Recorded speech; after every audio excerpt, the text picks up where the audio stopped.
Hi, my name is Ryan, and today we're doing a long-term wear update and review of my MP Shermans.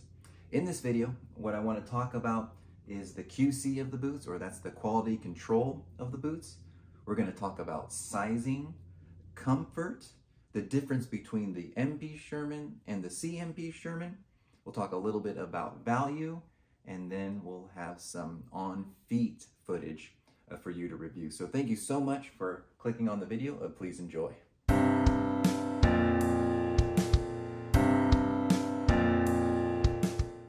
The first thing I want to talk about with these boots is the quality control. A little bit of the construction, but really go to Bootlosophy's channel. Tech from Bootlosophy does a fantastic job of really reviewing these boots. I'm going to gloss over a lot of information, but he is a pro, and he will give you everything you need to know about the MP Shermans. But I want to talk about the quality control a little bit, because there's lots said about White's quality control, especially with their handmade boots or their hand welted boots. And I just want to speak about this for a minute, because we're all going to have a different opinion about how we want our boots to look and how finely made we want them to look. My experience with boots, and my take, I feel like I should tell you this up front, is I don't really care if the boot is perfect, especially a handmade boot. See, my experience is I was a furniture builder for 10 years. So in San Francisco, I built custom furniture for people who lived in the city. And this is a tough job, right? Because I don't have a huge warehouse or a huge factory. It was me and a couple of guys building custom furniture. I owned the business, so I had the stress of producing that. But there is a difference between a handmade piece that you would build and something that's mass produced. So mass produced, it's easy to get perfection out of it because they have factories. They create 100 tables a day rather than it taking weeks, months to create one table. And as a builder, you know that it's not going to be perfect. You cannot build a perfect piece of furniture. And you see all the mistakes. And you would never want to have any of those mistakes being known by the client, but it is a handmade piece of furniture. It's not something that you buy at IKEA that has a perfectly even finish. So I don't really mind seeing a little bit of mistakes. I don't see a problem with a reminder that they're handmade. Now, there are some handmade boots that are unbelievably made, where they're perfect, and that's awesome. You're going to pay a ton of money for those. But for the price you pay for these, which is a lot, you're getting a fully handmade in America boot, or at least the lower. I mean, of course, everything is going to be stitched with a machine for the uppers. And so I don't mind seeing a little bit of problems. And you know, it's not the prettiest stitching there, but it's okay. It's a handmade boot. So that's my take on it. People are going to disagree, and that's okay. I think the quality control of these is just fine. It's not a $2,000 boot. There is someone in Spokane, Washington, hand sewing this boot. So I like that. I think that's cooler than having a machine-made boot, but it's a quality boot. The quality control, all my upper stitches are fine. I don't have had any problems with that. It's just kind of ugly. The welt's a little bit ugly. That's what it comes down to. So that's my 2 cents on the quality control of the MP Sherman.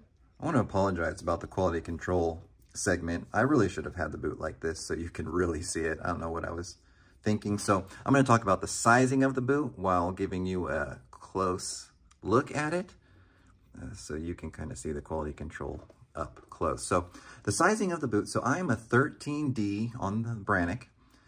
It could be a 13C. I wear 13C also. It's a little bit of a narrower foot.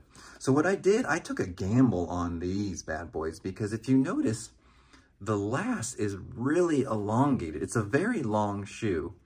So after watching Bootlosophy's reviews, I would normally buy this shoe in a 12, right? So a 13D, you buy the one size down, get the 12D. But I like a snug, tight fit. Man, I've got some dirt on these things and it's falling off as I talk. So I like a snug fit. So that's gonna, you know, my preference is gonna differ from yours. But So what I did is I got these in 11 and a half, which is the smallest shoe I have, basically 11 and a half, because of that long toe. And I'm super sensitive to this, I'll be honest. I mean, we're getting deep here. I had like a size 13 shoe when I was like 14 years old, right? So I had these boats.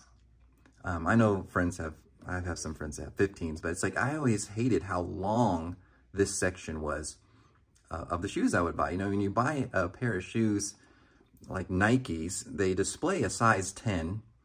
You ask for the 13, they go to the back and they pull out a clown shoe. It's like this of a, you know, a mass-produced shoe. This part is the same, and then they just extend the vamp area.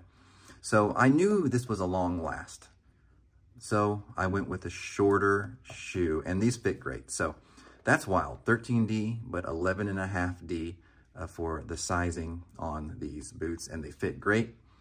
They're broken in really well and super comfortable, but I like a tight fit. Let's talk a little bit of value, right? $720 for these shoes. When I bought them, they weren't that much. But are they really worth that, especially with Chrome Excel leather, which I believe you can get Chrome Excel on some $200 boots. So is it really worth it to spend $700 on a pair of boots? Well, yes and no, right? I mean, they're great boots. They're built really well. And yes, because I believe this is the best value boot when you're talking about a hand-stitched boot. The lowers of these are hand-stitched, right? How they stitch the insole to the welt and how they fold over this welt and hand-stitch the sole. And if you don't care about the handmade factor of this boot, if you can't envision the guy or gal in Washington making these, stitching these, I mean, I've seen them on their Instagram, and it's like they have leather glove. I mean, they're pulling as hard as they can. I mean, they're really putting a lot of work into these boots. So yes, it is worth that price when you think about that. Now, for a component breakdown, it's hard, right? I'm an office worker now. These are ridiculous for an office worker. I mean, I was a construction worker, so I do know what it's like. So don't, you know, no hate comments there. But for an office worker, they're just way overbuilt. You just don't need anything like this. So you can get yourself a little bit more and get a Viberg. And a Viberg looks a little bit better in an office. So it's what you value. I do value the hand sewn aspect of this, so it is worth it to me, but your mileage may vary. I know this is kind of a janky setup, but bear with me. There's a reason why I'm doing it this way. I want to talk about the difference between the MP Sherman and the CMP Sherman, because I don't know, to me this was really interesting. If you go on the website, it doesn't really clearly explain what's happening, but I think we can do some investigative research here and see what the difference is and why there is a price difference. So here is my MP Sherman cap toe, the same exact spec in the British tan Chrome Excel. And then here we have the CMP Sherman in this whatever leather this is displaying on its homepage. So the first thing you'll notice is the leather choices. So with the MP Sherman, you have a lot of Chrome Excel leathers, which of course is made at the famous Chicago Horween Tannery. And then with the CMP Sherman, you have double shots, right? British tan double shot, natural double shot. So I believe this is Seidel's version of Chrome Excel. And so that's the difference with the leathers. I'm not sure which one is better. I mean, Chrome Excel has the better name, the more heavy name. So, I mean, I'm sure you pay a little bit more for a Chrome Excel. Then if you scroll down, you'll see that the last is different. So the last on the CMP is the 50-50 Arch Ease last, while the Sherman is on the MP last. Now the MP is a modified very last, basically from Alden. They're famous for their very last. So really, this can be a whole nother video. But what's nice about whites is you can press this view all last, and it will give you their last guide and what's going to be different about each last. So if you know what last fits you better, maybe that will be the difference. So other than that, it's going to be the construction of the boot. So here it's going to be easier to see on my personal pair. White's has this construction method on the CMP Sherman where it's hand welted, so I can't really explain it well. Again, go to Bootlosophy for more explanation on the construction. But it's just a handmade boot, and it's a hand sewn lower. So then it has this extra welt here that's made out of the same leather. So this is just way more labor intensive of a construction on the classic CMP Sherman, while I believe the CMP Sherman is their normal just stitched down construction and machine stitched. So basically, you're not gonna see the difference really that much from the outside, but you're gonna know that with the CMP Shermans, it's just way more handwork, if that means anything to you. So that's all I've seen as the difference in the two boots, and you've got to decide which one's better for you and your budget. All right, let's talk about breaking these things in and how comfortable they are. So the Chrome Excel leather is a really comfortable leather. It will really stretch. It's really forgiving. I mean, you can buy a shoe that's a little bit too small and the Chrome Excel will mold around your foot. It will stretch a ton.